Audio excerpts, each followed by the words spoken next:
इस वक्त जम्मू कश्मीर से बड़ी खबर आ रही है, रामबन से बड़ी खबर है। फौजी यूनिफॉर्म में 3 मुश्तबा अफराद को यहां पर देखा गया है। बटौत मार्केट में मुश्तबा अफराद देखे गए हैं। पूरे बटौत मार्केट का इस वक्त मुहासरा कर लिया गया। फोर्सेज मुश्तबा अफराद की तलाश में जुटी हुई है। आपको एक बार फिर बता दें, खबर आ रही है जम्मू कश्मीर के रामबन से, जहां फौजी यूनिफॉर्म में 3 मुश्तबा अफराद को देखा गया। बटौत मार्केट में मुश्तबा अफराद को देखा गया। पूरे बटौत मार्केट का इस वक्त मुहासरा कर लिया गया है। टेलर विजय कुमार के घर में घुसे थे मुश्तबा अफराद। आपको एक बार फिर बता दें, इस वक्त जानकारी आ रही है, रामबन से बड़ी खबर आ रही है। फौजी यूनिफॉर्म में 3 मुश्तबा अफराद को देखा गया। बटौत मार्केट में इन मुश्तबा अफराद को देखा गया। पूरे बटौत मार्केट का मुहासरा कर लिया गया है। फोर्सेज मुश्तबा अफराद की तलाश में जुटी हुई हैं। और इस पूरे मामले पर बात करेंगे अपने नुमाइंदे बिलाल बाली से, जिस वक्त हमारे साथ फुल लाइन के जरिए जुड़े। बिलाल, रामबन से और खबर आ रही है, बड़ी खबर आ रही है, 3 मुश्तबा मिलिटेंट को देखा गया जो कि फौजी यूनिफॉर्म में घूम रहे हैं। क्या तफसीलात है इस ताल्लुक से आपके पास? देखिए आजम, इस वक्त की बड़ी खबर यही है कि यहाँ जो तो सुबह जो एक इनकाउंटर शुरू हुआ था यहाँ ठोर के मकाम पे, इस वक्त जो ताजा इतलात हमारे पास ये है कि बटौत मार्केट के अंदर 3 लोगों को देखा गया है जो आर्मी यूनिफॉर्म में थे और उनके पास हथियार भी थे। वो कोई विजय कुमार नामी एक शख्स से यहाँ पे उनके घर में घुसे हुए हैं। ताहम सिक्योरिटी फोर्सेस पुलिस ने पूरे मार्केट का मुहासरा कर दिया और पूरी मार्केट मुकम्मल तौर पर अभी बंद है। और अब ताजा इतलात हमारे पास यही है कि मार्केट में जो जिस घर में विजय कुमार जी के घर पे जो लोग वहां पे है, उनका सीसीटीवी उनके घर पे लगा हुआ है। तो सिक्योरिटी फोर्सेस की जानब से सीसीटीवी भी कंगाला जा रहा है और यहाँ पे पूरे तरीके से बटौत मार्केट को कॉर्डन ऑफ किया गया है। बिल्कुल बिलाल, एक चीज और जानना चाहेंगे, सुबह से खबर है जो इनकाउंटर की आ रही थी, क्या इसके तार उसी इनकाउंटर से कहीं जुड़े बताए जा रहे हैं? बिल्कुल ऐसा हो भी सकता है, क्योंकि यहाँ से महज बटौत मार्केट से 8 किलोमीटर दूरी के वाक़े पे ये वाक़े जो सुबह का मसला पेश आया था ठोर के मकाम पर, और ऐसा हो भी सकता है कि मिलिटेंटों की शायद ज्यादा मौजूदगी हो सकती है जो यहाँ की तरफ डाइवर्ट हुए हैं या क्या कुछ ऐसा मसला हुआ है।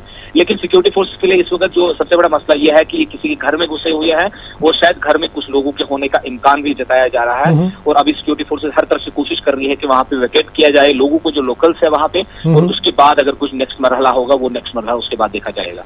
बिल्कुल बिलाल, एक चीज और जानना चाहेंगे, इनकाउंटर के ताल्लुक से खबर जानना चाहेंगे। इससे पहले हमने बात की थी तो आपने बताया था कि रुक रुक कर वहां पर गोलियों का तबादला जारी है। इस ताल्लुक से कुछ जानकारी मिल पा रही, क्या अभी भी वहां पर गोलियों का तबादला जारी है? देखिए आजम, हम अभी अब से कुछ पल पहले वहीं पे थे, वहां से हमें इन्फॉर्मेशन यहाँ मार्केट की तरफ आए तो हम वापस आए, तो वहां पे अभी फिलहाल कोई फायरिंग वगैरह नहीं हो रही थी। सुबह से जो फायरिंग बीच बीच में हुई थी अभी वो फिलहाल वो सिलसिला मुकम्मल तौर पे रुक गया है। अब सिक्योरिटी फोर्सेज और तमाम सबका ये जो इस वक्त जो नजरिया है वो यहाँ पे आए हैं, वो बटौत मार्केट की तरफ देख रहे हैं, क्योंकि ये सिविलियन इलाके में अगर घुसे होंगे तो ये बड़ा मसला हो सकता है। चलिए बिलाल, बहुत बहुत शुक्रिया इस तमाम जानकारी के लिए आपका। तो नाज़रीन, आपको बता दें कि जम्मू कश्मीर के रामबन से ये बड़ी खबर आ रही थी, जहां फौजी यूनिफॉर्म में 3 मुश्तबा अफराद को देखा गया। बटौत मार्केट में ये मुश्तबा अफराद घूम रहे थे। फोर्सेज मुश्तबा अफराद की तलाश में जारी है।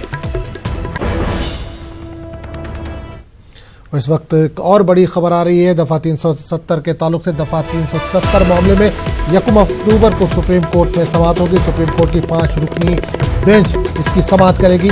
सुप्रीम कोर्ट में कई अर्जियां दाखिल की गई हैं दफा 370 को, जिसमें चैलेंज किया गया है।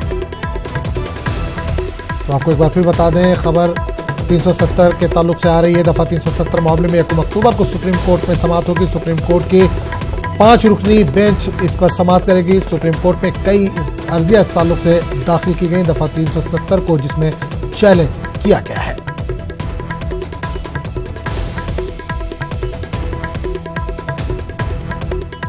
इस पूरे मामले पर बात करने के लिए सीधे रुख करेंगे दिल्ली का, जहां पर हमारे नुमाइंदे सुशील पांडे इस वक्त मौजूद हैं। सुशील, 370 के मामले में सुप्रीम कोर्ट में 1 अक्टूबर को समाअत होगी, क्या तफसीलात इस वक्त है, कितनी अर्जियां इस पर दाखिल की गई हैं? जी देखिए, एक बंच पिटीशन फिलहाल सुप्रीम कोर्ट में 370 को लेकर दाखिल की गई है। लगभग 14 से 15 याचिकाएं हैं जो फिलहाल केंद्र सरकार के इस फैसले का विरोध कर रही हैं। उन्होंने ये कहा है कि सरकार ने जो फैसले लिए हैं वो फिलहाल नियमों का उल्लंघन करती है, क्योंकि जिस तरह जम्मू कश्मीर विधानसभा से 370 को वायलेट करने के लिए परमिशन लेना पड़ता है, वो फिलहाल केंद्र सरकार की तरफ से नहीं लिया गया है। लिहाजा इस पूरे सरकार के फैसले सुप्रीम ये फैसले कि सुप्रीम कोर्ट 1 अक्टूबर से सुप्रीम कोर्ट इस मामले की सुनवाई करेगा। सुप्रीम कोर्ट के 5 जजों के संवैधानिक पीठ में जस्टिस रमन्ना होंगे, जस्टिस सूर्यकांत होंगे, BR गवई होंगे, BR रेड्डी होंगे। ये 5 जो जज हैं वो ये करेंगे कि जो कॉन्स्टिट्यूशनल वैलिडिटी को खत्म किया गया है 370 को लेकर, क्या वो सरकार का लिया गया फैसला सही है या फिर नहीं। काफी महत्वपूर्ण सुनवाई होगी, क्योंकि बार बार याचिका दाखिल करके ये कहा गया है कि केंद्र सरकार ने नियमों का वायलेशन किया है, जबकि सरकार की ये दलीलें हैं कि प्रेसिडेंशियल रेफरेंस था, तो प्रेसिडेंशियल रेफरेंस के मुताबिक ही ये फैसला लिया गया है। अब बड़ा सवाल इस मामले में करना है कि जो राष्ट्रपति रेफरेंस की बात कही जा रही है, क्या केंद्र सरकार ने उन तय मानकों को हुए जो फैसला लिया है वो सही है, या फिर संवैधानिक रूप से जो तमाम याचिकाकर्ताओं ने एक याचिका दाखिल करके कहा है कि सुप्रीम कोर्ट इस पे विचार करे, तो सुप्रीम कोर्ट क्या सरकार के इस फैसले पर रोक लगाएगा। ये तमाम चीजें आने वाले दिनों में तय की जाएगी। लेकिन जो बड़ा डेवलपमेंट है वो यही है कि 1 अक्टूबर को सुप्रीम कोर्ट के 5 जजों की संवैधानिक पीठ 370 के अनुच्छेद 35A को लेकर सुनवाई करेगी। जी चलिए, बहुत बहुत शुक्रिया सुशील इस तमाम जानकारी के लिए। नाज़रीन, आपको एक बार फिर बता दें कि दफा 370 मामले में 1 अक्टूबर को सुप्रीम कोर्ट में समाअत होगी। सुप्रीम कोर्ट की 5 रुकनी बेंच इस मामले की समाअत करेगी। सुप्रीम कोर्ट में इस ताल्लुक से कई अर्जियां दाखिल की गई हैं, जिसमें दफा 370 को चैलेंज किया गया है। इन अर्जियों पर 1 अक्टूबर से सुप्रीम कोर्ट में समाअत होगी।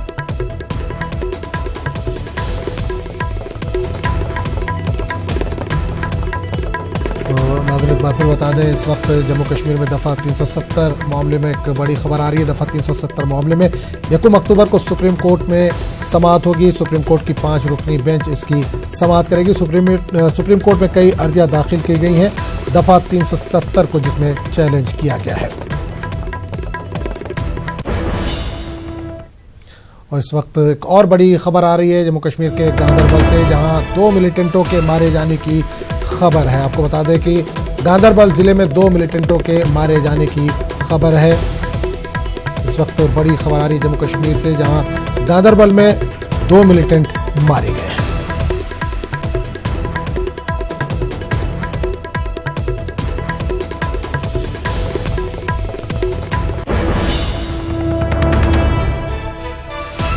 तो नाज़रीन, एक बार फिर आपको बता दें कि इस वक्त खबर आ रही है गांदरबल से, जहां पर 2 मिलिटेंटों के मारे जाने की खबर। इस पूरे मामले पर बात करने के लिए हमारे साथ हमारे नुमाइंदे मनोज कौल जुड़ रहे हैं फोन लाइन के जरिए। मनोज, इस वक्त एक बड़ी खबर आ रही है गांदरबल से, जहां पर 2 मिलिटेंटों के मारे जाने की खबर है। क्या ताज़ा इतलात है आपके पास?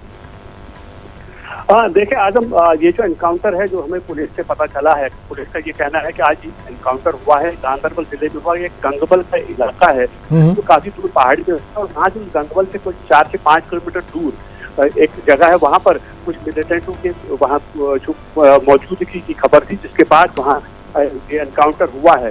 और ये जो इलाका है ये गुरेज सेक्टर के साथ मिलता है, जो पुलिस का कहना है। तो ये माना जा रहा है कि ये शायद एक फ्रेश इन्फिल्ट्रेशन बिड होगा, जो कुछ लोग गुरेज सेक्टर से पार करके आए होंगे, कंट्रोल लाइन पार करके आए होंगे, वो उस एरिया में थे। हमारे पास जो पुलिस सोर्सेज की खबर है आजम, वो मिलिटेंटों के मारे जाने की खबर है। हालांकि कुछ खबरें ये भी कश करें कि 3 मिलिटेंट इसमें मारे गए हैं, लेकिन पुलिस सोर्सेज जो टॉप पुलिस ऑफिशियल हैं, जो पुलिस सोर्सेज है, उनसे हमारी बात हुई थी, तो उनका ये मानना है कि अनकन्फर्म रिपोर्ट से 2 के बारे में तो 2 मिलिटेंटों के मारे जाने की खबर है। और फिलहाल ये जो एनकाउंटर है अभी चल रहा है वहाँ पर, क्योंकि आज जैसा कि पता है कि कश्मीर वैली में जिस तरह के हालात हैं, खासतौर पे कम्युनिकेशन के मोबाइल फोन नहीं चल रहे हैं, इसलिए इन्फॉर्मेशन लेट मिल रहा है वहाँ से। लेकिन अभी जो पुलिस सोर्सेज से कंफर्म है 2 मिलिटेंट इसमें मारे गए हैं, कुछ हथियार भी बरामद हुआ है, और ये एनकाउंटर जो है अभी भी जारी। बिल्कुल मनोज, एक चीज और देखना चाहेंगे, यहाँ पर जब से 370 को हटाया गया वहां पर इस तरह के वाकयात रोनुमा नहीं हुए थे, लेकिन आज ही रामबन से भी खबर आई है, इसके अलावा गांदरबल से आपने ये खबर दी है, तो क्या मुतहर्रिक हुए दोबारा मिलिटेंट? हाँ देखिए, आज हमने ये कहा है कि पहले भी जो हमने देखा कि जिस तरह का पहले जो लॉकडाउन है, या जिस तरह से टेलीफोन मोबाइल फोन पर जो पाबंदी है, मोबाइल फोन वहाँ पे चल रहा है, उससे क्या होता है कि एक जो मिलिटेंट को एक टाइम मिला है, एक ट्रेडिंग स्पेस उन्हें मिला है, और दूसरा किसी हद तक हम ये कह सकते हैं कि जो इन्फॉर्मेशन है मिलिटेंट्स के खिलाफ वो इन्फॉर्मेशन बहुत कम मिल रही थी, क्योंकि मोबाइल फोन एक ऐसा जरिया था जिसकी वजह से कई बार हमने देखा कि मिलिटेंट जब मोबाइल फोन यूज करते हैं तो उससे ट्रैप हो जाते हैं, या जो लोग मिलिटेंसी के खिलाफ काम करते हैं उनको वो भी उनकी जो इन्फॉर्मेशन है वो मोबाइल फोन के जरिए आती थी। तो ये वजह है कि हमने देखा कि जैसे दफा 370 हट गया और उसके बाद के जो हालात रहे कश्मीर वैली के अंदर, मिलिटेंट्स के बारे में उनकी जो मूवमेंट है वो कम हुई और इन्फॉर्मेशन जो है वो कम मिलने लगी। तो यही वजह है कि एनकाउंटर कम हो रहा है। हमने देखा तब नॉर्थ कश्मीर में 2 एनकाउंटर होते जिसमें 2 मिलिटेंट मारे गए थे अलग अलग 2 एनकाउंटर्स में।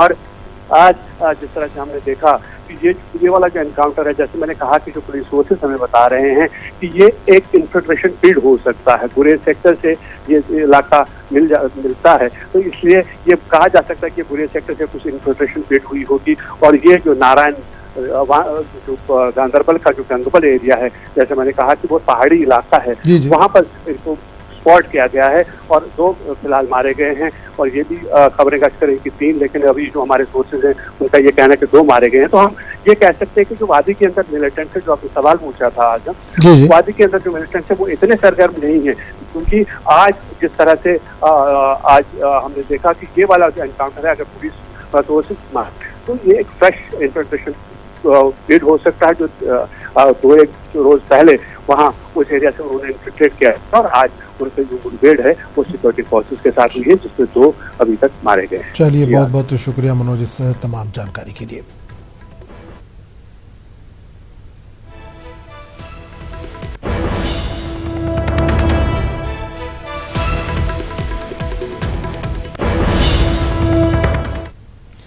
आगे बढ़ेंगे दूसरी खबर की तरफ। लखनऊ में कश्मीरी तलबा से उत्तर प्रदेश के वजीर आला की मुलाकात जारी है। उत्तर प्रदेश के अलग अलग कॉलेज से कश्मीरी तलबा योगी आदित्यनाथ से मुलाकात के लिए पहुंचे हैं।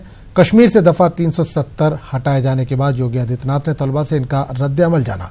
वहीं योगी आदित्यनाथ ने कश्मीरी तलबा को दफा 370 से मुतालिक इसके फायदे भी बताए।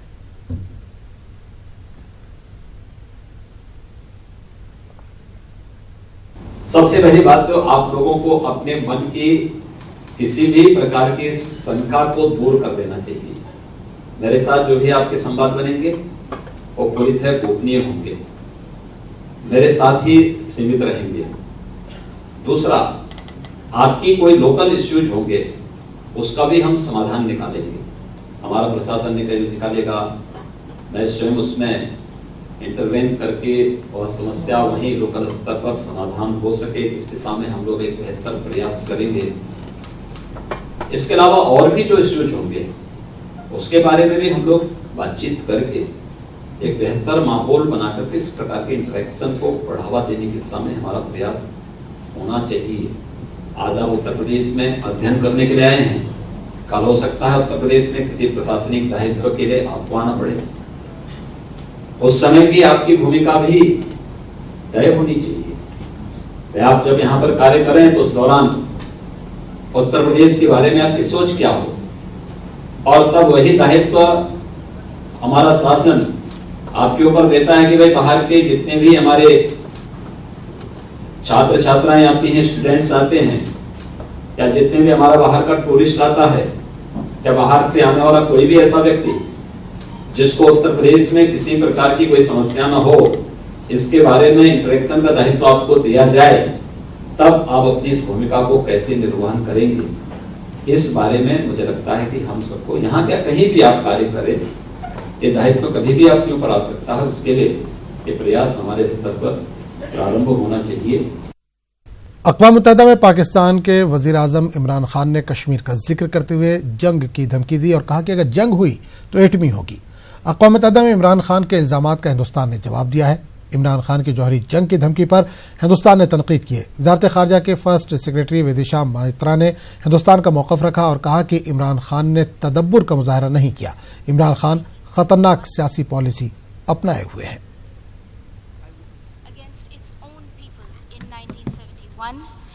A script that fosters divisiveness at the United Nations, attempts to sharpen differences and stir up hatred are, simply put, hate speech. Rarely has the General Assembly witnessed such misuse, rather abuse, of an opportunity to reflect. Words matter in diplomacy. the invocation of phrases such as pogrom, bloodbath, racial superiority, pick up the gun, and fight to the end reflect a medieval mindset and not a 21st century vision. Prime Minister Imran Khan's threat of unleashing nuclear devastation qualifies as brinksmanship, not statesmanship. BJP leader Shahnawaz Hussain ने कहा कि इमरान खान पूरी दुनिया में अलग पड़ गए हैं। साथ ही शाहनवाज ने कहा कि पूरी दुनिया को पाकिस्तान के खिलाफ लामबंद होने की जरूरत है। शाहनवाज हुसैन से बात की हमारे नुमाइंदे राजीव तिवारी ने। वरिष्ठ नेता शाहनवाज हुसैन जी हैं।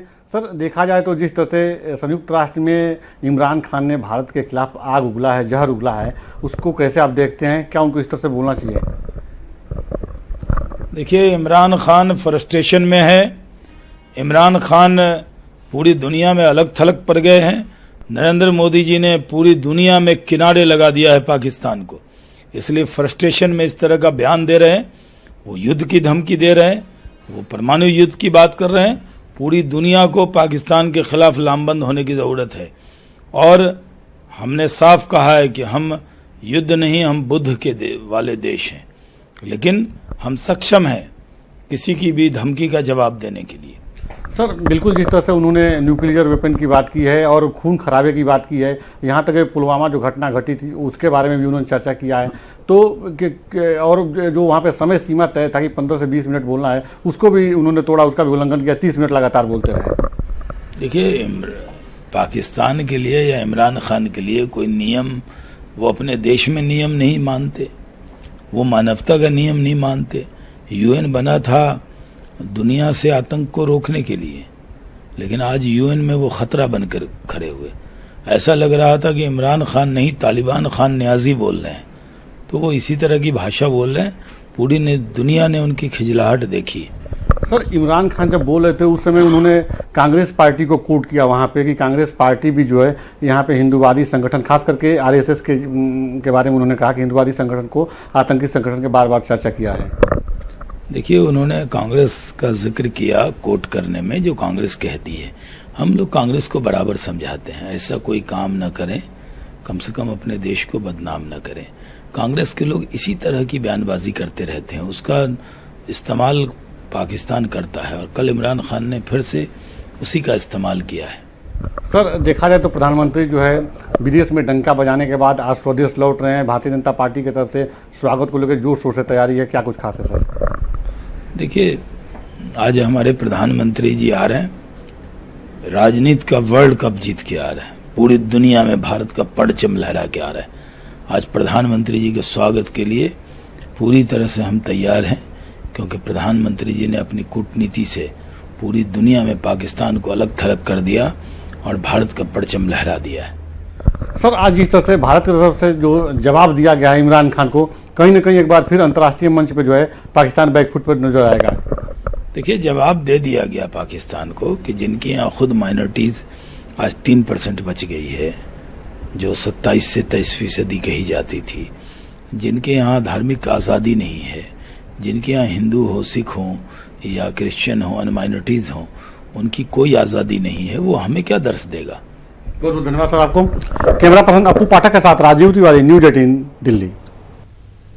हिंदुस्तानी बहरिया की सबमरीन INS खंडेरी को बेड़े में शामिल कर लिया गया। वज़ीर दिफा राजनाथ सिंह ने बहरी बेड़े में सबमरीन INS खंडेरी को शामिल किया।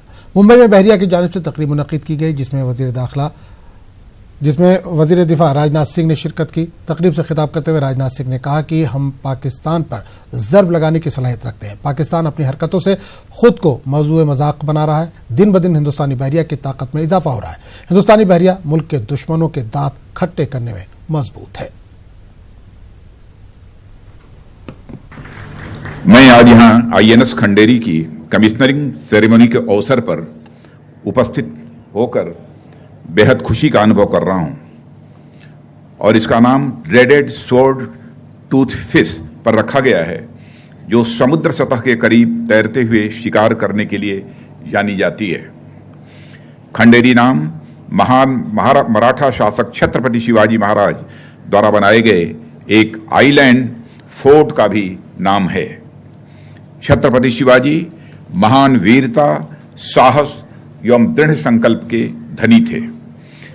वह मेडिवल एरा के उन चंद इंडियन रूलर्स में से एक थे जिन्होंने एक स्ट्रांग नेवी के महत्व को अच्छी तरह समझा था।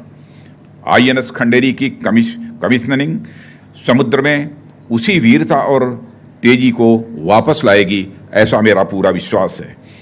यह पल भारतवर्ष, इंडियन नेवी तथा मझगांव डॉक शिप बिल्डर्स के लिए निश्चित ही एक प्राउड मोमेंट है। आईएनएस खंडेरी को फ्रेंच स्कॉर्पियन डिजाइन के अनुसार भारत में ही बनाया गया है और यह प्रोजेक्ट 75 के तहत दूसरी सबमरीन है। इस प्रोजेक्ट ने भारत व फ्रांस के तहत दूसरी सबमरीन है और इस प्रोजेक्ट ने भारत और फ्रांस के बीच स्ट्रेटेजिक कन्वर्जेंस में एक नए अध्याय की शुरुआत भी की है। मैं फ्रेंच गवर्नमेंट तथा भारत में फ्रांस के एम्बेसडर हिज एक्सलेंसी इमैनुएल लेनाइन को धन्यवाद करना चाहूँगा। उनका इस ग्रोइंग सिनर्जी में पूर्ण फोकस भी रहा है और साथ ही साथ उनका कंट्रीब्यूशन भी रहा है। मुझे पूरी उम्मीद है कि हमारी स्पेशल पार्टनरशिप नई ऊंचाइयां तय करेगी। देवियों एवं सज्जनों, सबमरीन कंस्ट्रक्शन बहुत ही जटिल इंजीनियरिंग प्रोसेस है। यह हमारे लिए गर्व का विषय है कि इंडिया चुनिंदा देशों में से एक है जो स्वयं सबमरीन्स बनाने की क्षमता रखता है। सुरों की मालिका लता मंगेशकर का आज यौम पैदाइश है। 28 सितंबर 1929 को इंदौर में लता मंगेशकर पैदा हुई। लता मंगेशकर ने गुलकारी में अपने करियर की शुरुआत 1943 में महज 13 साल की उम्र से की, जिसके बाद इनका शुमार हिंदी सिनेमा के बेहतरीन गुलकाराओं में किया जाने लगा। लता मंगेशकर को बेशुमार अवार्ड्स मिले। खुद इनका कहना है कि इनका सबसे बड़ा अवार्ड लोगों का प्यार है, लेकिन इनके पास भारत रत्न का सबसे बड़ा सिविलियन एजाज भारत रत्न भी है। वो भारत की दूसरी गुलकारा हैं जिन्हें ये अवार्ड दिया गया। सन 1947 में Guinness book of world record में इनका नाम दुनिया में सबसे ज्यादा गाना गाने वाली गुलकारा के तौर पर भी आया। कई दहाइयों तक राज करने वाली ये अजीम गुलकारा अगरचे अब फिल्मी दुनिया से किनारा कशी अख्तियार कर चुके हैं, लेकिन गुलकारी से इनका रिश्ता उसी तरह बरकरार है और आखिरी सांस तक बरकरार रहेगा। अक़वाम मुत्तहिदा की जनरल असेंबली में वज़ीर-ए-आज़म मोदी ने तकरीबन 15 मिनट खिताब किया और दुनिया के सामने हिंदुस्तान के अक़दाम और अज़ाइम को रखा। देखिए रिपोर्ट।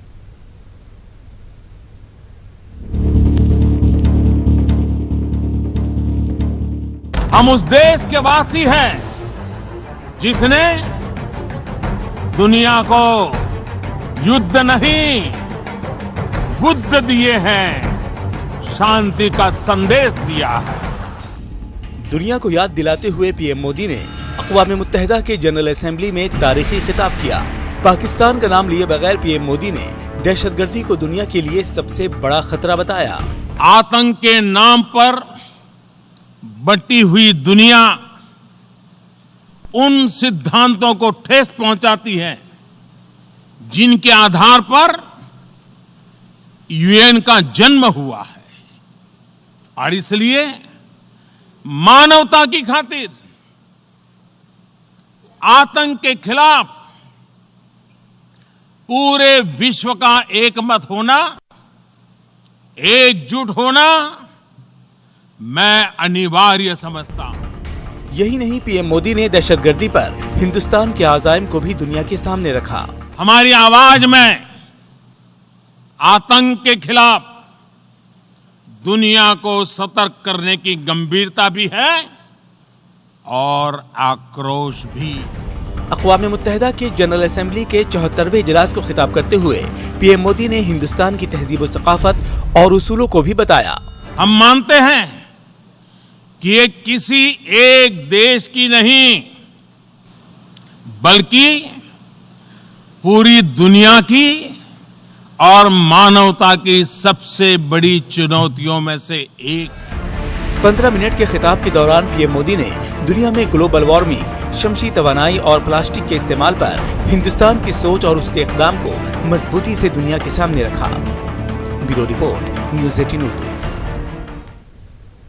नाज़रीन, इस वक्त जिला रामबन के बटौत से खबर आ रही है। कस्बे में इनकाउंटर जारी। मिलिटेंटों ने सिक्योरिटी फोर्सेस पर दागा ग्रेनेड। मिलिटेंटों ने मालिक मकान विजय कुमार को बनाया यरगमाल। दोनों जानिब से गोलियों का तबादला इस वक्त जारी है। आपको एक बार फिर बता दें, जिला रामबन के बटोत कस्बे में इनकाउंटर जारी है। मिलिटेंटों ने सिक्योरिटी फोर्सेस पर दागा ग्रेनेड। मिलिटेंटों ने मालिक मकान विजय कुमार को बनाया यरगमाल। दोनों जानिब से गोलियों का तबादला जारी है।